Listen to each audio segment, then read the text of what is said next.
ការមើលឃើញបងខ្ញុំឃើញថាបងប្អូនប្រជាពលរដ្ឋខ្មែរយើងឥឡូវហ្នឹងគាត់បានចូលជ្រាបពីរឿងសមត្ថភាពហ្នឹងកាន់តែខ្លាំងហើយ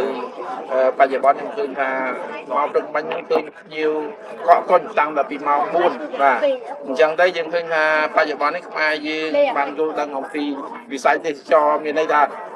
គេថាមិនចាំបាច់ពឹងផ្អែកទៅលើប្រទេសជិតខាងណាបាទយើងបច្ចុប្បន្ននេះគឺយើងមកតែខាងយើងមានន័យថាធ្វើឲ្យ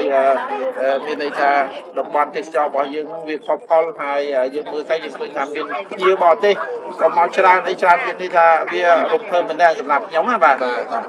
ហើយមើលឃើញថ្ងៃទី22នេះយ៉ាងម៉េចដែរមកតាមពិតទៅនៅក្នុងថ្ងៃនេះវាពាក់ព័ន្ធជាមួយនឹងផ្នែកតារាសាស្ត្របាទតារាសាស្ត្រហ្នឹងគេហៅថាតាក់ទងជាមួយនឹងសមត្ថត្រីហើយនៅក្នុងសមត្ថត្រីនេះគេចែកចេញជា2ផ្នែកបាទនេះតែតាក់ទងជាមួយនឹងតារាសាស្ត្រអញ្ចឹងណាបងបាទតាក់ទងនឹង2ផ្នែកហ្នឹងទីផ្នែកទី1គេឲ្យឈ្មោះថាវគ្គសន្តៈសមត្ថត្រីបាទវគ្គសន្តៈសមត្ថត្រីនេះគឺចាប់ដើមពីថ្ងៃទី21 22ខែធ្នូពេលនោះព្រះអាទិត្យបានចាប់ដើមឈៀងមានន័យថាបែរឈៀងបង្វិលទៅរកទីខាងជើងបាទពេលហ្នឹងគេហៅថារយៈពេលយប់បាទរយៈពេលយប់វែងជាងថ្ងៃអញ្ចឹងនៅក្នុងពេលឥឡូវនេះបាននិយាយថាវាត្រឡប់មកមានន័យថាព្រះអាទិត្យបានត្រឡប់គោចរមកដល់កន្លែងនេះវិញគឺនៅក្នុងថ្ងៃទី21 22មីនានេះ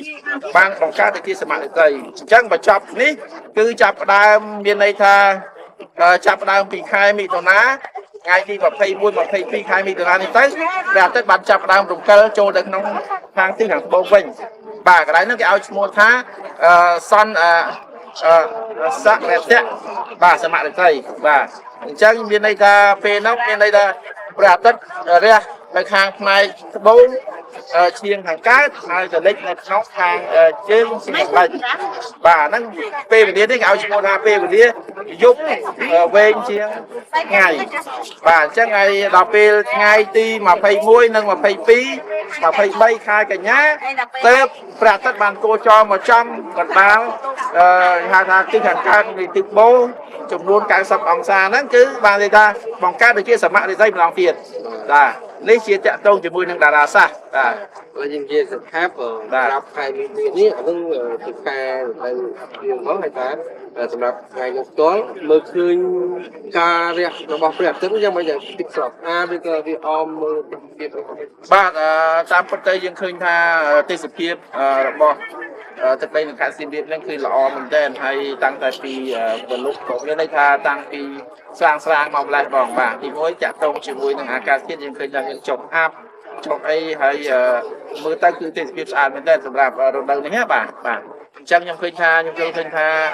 ពេលនេះជាពេលដែលល្អមែនទែនសម្រាប់នៅក្នុងការគយគន់មើលអំពីសមត្ថភាពដែលមាន